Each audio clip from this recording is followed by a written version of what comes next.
Última hora. Atención, culés. Antes de que sigas, deja tu like ahora mismo, suscríbete al canal y activa las notificaciones, porque lo que está pasando con el Barça. ¿De verdad el Barcelona necesita mirar a la Premier League para reconstruir su centro del campo? ¿Es Adam Wharton la solución que el club lleva años buscando, o una apuesta que puede alterar de forma irreversible el proyecto de Hansi Flick? ¿Y por qué, cuando todo parecía indicar que el Liverpool tenía el camino despejado, el nombre del Barcelona irrumpe con tanta fuerza en esta operación? Porque lo que se está gestando alrededor de Adam Wharton no es un simple interés de mercado. Es una pugna silenciosa entre dos modelos. Dos ideas de fútbol. Dos maneras de entender el futuro inmediato de un grande europeo. Y esta vez, el Barcelona no observa desde la distancia. Esta vez, el Barcelona entra de frente. En los despachos del club azulgrana hay una convicción que no se dice en voz alta, pero que se percibe en cada movimiento. El centro del campo necesita una reconfiguración profunda. No un parche. No una solución temporal. Una pieza que marque época. Y ahí es donde aparece el nombre de Adam Wharton, el joven mediocentro del Crystal Palace que ha capturado la atención de media Europa. La pregunta no es por qué gusta. La pregunta es por qué gusta tanto. ¿Y por qué ahora? Hansi Flick ha sido claro en sus conversaciones internas. El entrenador no quiere un mediocampo plano. No quiere jugadores que solo cumplan.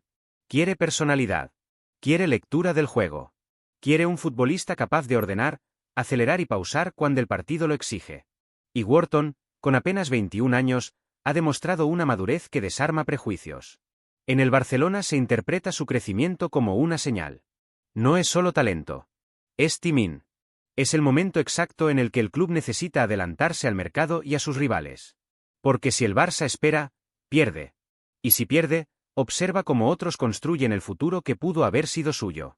La llegada de Wharton no se explica sin el contexto interno.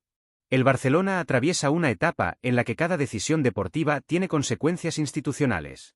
Flick sabe que no basta con competir. Hay que convencer. Hay que mandar un mensaje claro al vestuario y al entorno. Apostar por Wharton sería decirle al grupo que el proyecto no se sostiene sobre nombres del pasado, sino sobre piezas pensadas para dominar los próximos años. Pero aquí aparece el primer gran conflicto. El precio. 65 millones de libras como punto de partida. Y eso sin contar variables. Un coste elevado. Un riesgo evidente. Una operación que exige convicción total. Porque cuando el Barcelona paga ese tipo de cifras, la exigencia es inmediata. No hay periodo de adaptación prolongado. No hay margen para el error. Wharton llegaría señalado como el nuevo eje. Como el futbolista que debe ordenar el juego desde el primer día. Y eso, dentro de un vestuario en reconstrucción, genera tensiones invisibles. ¿Qué pasa con los roles actuales? ¿Quién pierde protagonismo? ¿Quién se adapta y quién queda expuesto? Estas preguntas no aparecen en los comunicados oficiales, pero pesan. Pesan mucho. Y Flick lo sabe. Por eso la operación no se impulsa desde la improvisación, sino desde una lectura profunda del impacto global. Deportivo. Sí. Pero también emocional. Mientras tanto, el Liverpool observa. Y presiona. En Anfield consideran a Wharton una pieza estratégica. Lo ven como el heredero natural del centro del campo. El jugador que puede sostener el ritmo intenso, la presión alta y la transición rápida que define su identidad. El plan del club inglés es claro, invertir fuerte ahora para no pagar el triple mañana. Pero aquí surge la diferencia clave entre ambos proyectos. El Liverpool quiere a Wharton para encajar en un sistema ya definido. El Barcelona lo quiere para construir alrededor de él. No es lo mismo. Y eso, curiosamente, seduce al jugador. Porque según fuentes cercanas a su entorno, Adam Wharton ve con muy buenos ojos la posibilidad de vestir la camiseta del Barcelona. No solo por el escudo. No solo por la historia. Sino por el rol. Por la idea de convertirse en el mediocentro que marque una nueva etapa. Por la oportunidad de crecer bajo la dirección de un entrenador que confía en él y lo pide expresamente. Aquí el relato cambia por completo. Ya no es solo una puja económica. Es una batalla de proyectos. De discursos. De ambiciones. En el Barcelona recuerdan errores pasados. Fichajes hechos por urgencia. Apuestas sin respaldo del entrenador. Decisiones que dejaron cicatrices. Y precisamente por eso, la figura de Flick cobra tanta relevancia en esta historia. No es un técnico decorativo. Es un entrenador con voz, con peso y con una idea clara de lo que quiere. Su aval cambia todo. Porque cuando un entrenador pide a un jugador de esta manera, la operación deja de ser una opción y se convierte en una prueba de coherencia institucional. O el club respalda el proyecto, o lo debilita desde dentro. Y mientras tanto, el Crystal Palace juega su papel. Sabe que tiene la sartén por el mango. Sabe que el interés crece. Y sabe que cada día que pasa, el precio sube. La negociación será larga, tensa, compleja, pero inevitable. La gran incógnita es qué decisión tomará finalmente el Barcelona. ¿Asumirá el riesgo financiero para asegurar una pieza que puede marcar una era? ¿O permitirá que el Liverpool se lleve a un jugador que mañana puede dominar el centro del campo europeo? Nada está cerrado. Nada está decidido. Pero todo se está moviendo. Y como siempre ocurre en este tipo de historias, el desenlace no dependerá solo del talento del jugador, sino del coraje del club que decida apostar por él. Ahora te pregunto a ti. ¿Crees que Adam Wharton debe ser el nuevo eje del Barcelona? ¿Vale la pena asumir el riesgo para adelantarse al Liverpool? ¿O es una apuesta demasiado peligrosa para el momento actual del club? Déjame tu opinión en los comentarios. Esta historia no ha terminado. Y lo que viene, puede cambiarlo todo. Y si el verdadero fichaje que puede cambiar el rumbo del Barcelona no está en defensa ni en el centro del campo, sino en el nombre que nadie en el Atlético de Madrid quiere escuchar ligado al Camp Nou? ¿Y si Julián Álvarez no fuera solo un objetivo de mercado, sino la pieza que revela hasta dónde está dispuesto a llegar el Barcelona para volver a competir de verdad? ¿Estamos ante una ilusión lógica o frente a una operación que puede incendiar la liga desde sus cimientos? Porque cuando el nombre de Julián Álvarez aparece sobre la mesa del Barcelona, nada es casual. Nada es improvisado. Nada es superficial. En los despachos del club azulgrana no se habla de él como una opción más. Se habla como una prioridad. Como una obsesión estratégica. Como el delantero que puede redefinir el proyecto deportivo desde el primer día. El Barcelona sabe que su problema no es solo marcar goles. Es intimidar. Es condicionar. Es obligar al rival a retroceder incluso antes de que empiece el partido. Durante años, el club vivió de delanteros que imponían respeto solo con su presencia. Y esa sensación se ha perdido. Recuperarla es urgente. Y ahí aparece Julián Álvarez. No es un delantero cualquiera. No es un goleador de área tradicional. Es un atacante total. Presiona. Se asocia. Ataca espacios. Juega entre líneas. Corre cuando el equipo lo necesita y pausa cuando el partido lo exige. Es, precisamente, el tipo de delantero que Hansi Flick considera imprescindible para su idea de fútbol. Intensidad sin balón. Inteligencia con balón. Compromiso colectivo sin perder olfato goleador. Desde la llegada de Flick, el mensaje interno ha sido claro. El Barcelona necesita un 9 que no viva aislado, que no depende exclusivamente del último pase, que entienda el juego como un sistema y no como una suma de acciones individuales. Julián Álvarez encaja en ese molde de manera casi perfecta. Pero esta historia no se entiende sin el conflicto. Y el conflicto tiene nombre y apellido. Atlético de Madrid. Porque Julián Álvarez no es un jugador en venta. Es una pieza clave. Un activo estratégico. Un futbolista que el club rojiblanco considera fundamental para su presente y su futuro inmediato. Y precisamente por eso, el interés del Barcelona es tan incómodo como provocador. En el Atlético lo saben. Saben que el Barcelona no pregunta por preguntar. Cuando el club azulgrana se mueve, lo hace con una intención clara. Y saben también que la situación económica del Barcelona, aunque frágil, está en proceso de reconstrucción. El regreso a un escenario financiero más flexible abriría la puerta a una ofensiva ambiciosa. Muy ambiciosa. Las cifras que se manejan no son menores. Se habla de una operación que podría igualar o incluso superar grandes traspasos históricos del club. Un esfuerzo económico que no se justificaría sin una convicción absoluta. Y esa convicción existe. Porque dentro del Barcelona se cree que Julián Álvarez no es solo un refuerzo. Es un punto de inflexión. La comparación interna es inevitable. Se habla de fichajes que cambiaron épocas. De delanteros que llegaron para marcar un antes y un después. No porque prometieran, sino porque respondieron. Porque entendieron la responsabilidad. Porque asumieron el peso. Julián Álvarez, a sus años, ya ha demostrado que no se esconde en los escenarios grandes. Que no le tiembla el pulso. Que compite. Y ese detalle es clave. El Barcelona no busca un proyecto a largo plazo en el ataque.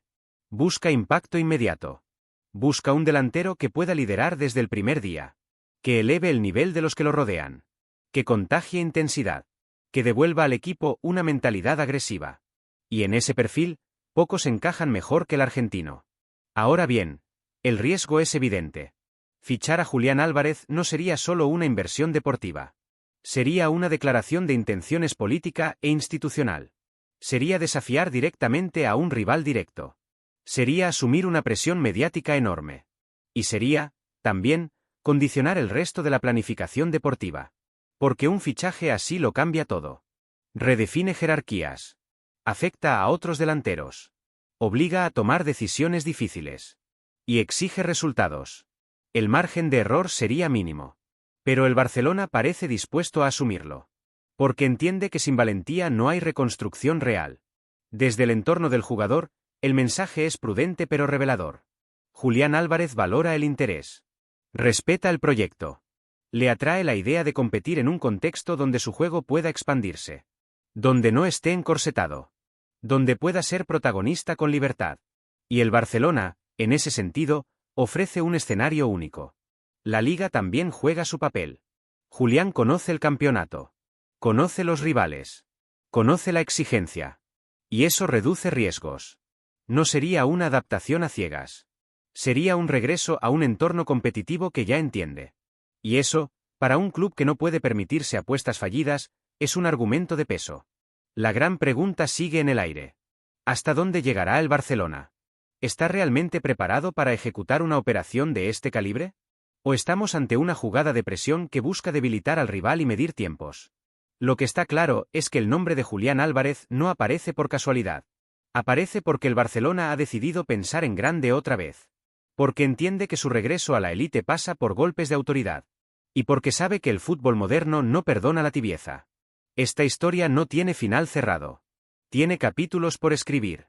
Negociaciones. Tensiones. Silencios. Y movimientos que aún no se han hecho públicos. Pero una cosa es segura. Cuando el Barcelona apunta tan alto, es porque está dispuesto a asumir las consecuencias. Ahora queremos leerte a ti. Déjanos tu opinión en los comentarios.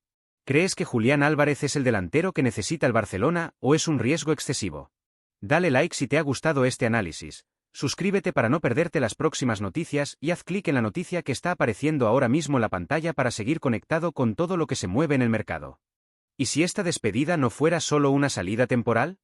¿Y si lo que hemos visto con Marc-André ter Stegen es el primer gran síntoma de que el Barcelona está entrando en una fase mucho más delicada de lo que reconoce públicamente?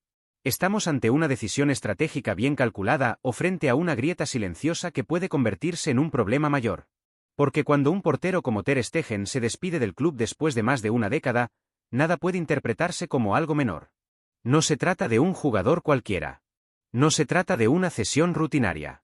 Se trata de uno de los pilares emocionales y deportivos del Barcelona moderno. Un futbolista que ha atravesado etapas buenas y malas. Que ha sido titular indiscutido. Que ha cargado con responsabilidades en momentos de máxima presión. Y que ahora, de repente, se marcha. La versión oficial es clara. Ter Stegen necesita minutos. Necesita continuidad. Necesita sentirse importante para llegar en plenitud a su gran objetivo personal. Todo eso suena lógico. Coherente. Comprensible. Pero el fútbol de élite nunca se explica solo con la superficie. Siempre hay capas más profundas. Decisiones que no se cuentan. Tensiones que no se reconocen. Y silencios que dicen más que cualquier comunicado. La escena en la Ciutat Esportiva fue tan discreta como reveladora. Llegó temprano. Antes de que el equipo viajara. Saludó uno por uno. Se detuvo. Miró. Se despidió. No hubo grandes discursos. No hubo cámaras buscando lágrimas. Hubo respeto. Hubo cercanía. Y hubo una sensación extraña. La sensación de que no era una despedida cualquiera. 11 años. 11 años no se resumen en una decisión técnica. 11 años construyen jerarquía. Construyen identidad. Construyen una relación profunda con el vestuario y con el entorno del club. Ter Stegen no era solo el portero. Era una voz. Un referente. Un jugador al que se miraba cuando las cosas no salían. Y por eso su salida genera preguntas incómodas. Porque el Barcelona atraviesa un proceso de redefinición interna. Cambios de rol. Ajustes salariales. Nuevas jerarquías. Nuevas prioridades. Y en ese contexto, incluso los intocables dejan de serlo. La decisión de buscar un destino cercano no es casual. Girona aparece como una solución perfecta desde el punto de vista personal. Cercanía geográfica. Continuidad en la liga. Entorno familiar intacto. Pero también desde el punto de vista competitivo. Un equipo bien trabajado. Con identidad. Con ambición. Y con un entrenador que le ofrece algo fundamental. Confianza absoluta. Michel no le promete minutos. Le promete protagonismo. Le promete galones. Le promete liderazgo. Y eso, para un portero de su perfil, es determinante. Porque Ter Stegen no quiere esconderse. No quiere rotaciones. No quiere dudas. Quiere ser el número 1. Cada semana. Cada partido. En Girona lo saben. Por eso la operación se vive como un acontecimiento histórico. No todos los días llega un portero de este calibre. Un jugador acostumbrado a noches grandes. A partidos decisivos. A asumir errores y rehacerse. Su llegada eleva automáticamente el nivel competitivo del vestuario. Y también la exigencia. Pero volvamos al Barcelona. Porque la gran incógnita no está en Montilivi. Está en el Camp Nou. ¿Qué significa realmente esta salida para el proyecto azulgrana? ¿Es un simple paréntesis o el inicio de una transición mucho más profunda? La portería es una posición sensible. No admite medias tintas. Cambiar al portero titular siempre tiene consecuencias. Afecta a la defensa. A la salida de balón. A la seguridad colectiva. Y también al liderazgo interno. Ter Stegen era una referencia silenciosa. Su ausencia deja un vacío que no se llena solo con talento. Desde el club se insiste en que el regreso está previsto. En que no es una ruptura. En que la relación sigue intacta. Pero el fútbol enseña que las etapas que se interrumpen rara vez se retoman exactamente igual. Algo cambia. En el jugador. En el club. En el entorno. Además, esta decisión se produce en un momento especialmente sensible. El Barcelona está redefiniendo su identidad. Ajustando cuentas. Apostando por jóvenes. Tomando riesgos. Y cada movimiento tiene un efecto dominó. La salida de Ter Stegen libera espacio. Reduce presión económica. Pero también obliga a asumir responsabilidades internas que antes estaban delegadas. El vestuario lo siente. Los defensas lo sienten. El cuerpo técnico lo siente. Porque durante años, Ter Stegen fue el último seguro. El que corregía errores. El que salvaba partidos. El que sostenía al equipo cuando todo fallaba. Ahora el Barcelona debe responder sin él. Y esa respuesta definirá mucho más de lo que parece. Definirá si el club está realmente preparado para vivir sin algunos de sus símbolos. O si todavía depende más de ellos de lo que admite públicamente. Para Ter Stegen, el desafío es distinto. Girona es una oportunidad. Una prueba. Una manera de demostrar que sigue siendo un portero de élite. Que no necesita el escudo para rendir. Que su nivel no depende del contexto. Y que todavía tiene mucho que ofrecer. Pero también es un riesgo. Porque salir del foco principal siempre implica exponerse. Cada error será amplificado. Cada acierto será analizado con lupa. Y el regreso, si se produce, no será automático. Tendrá que ganárselo otra vez. Esta historia no tiene un final claro.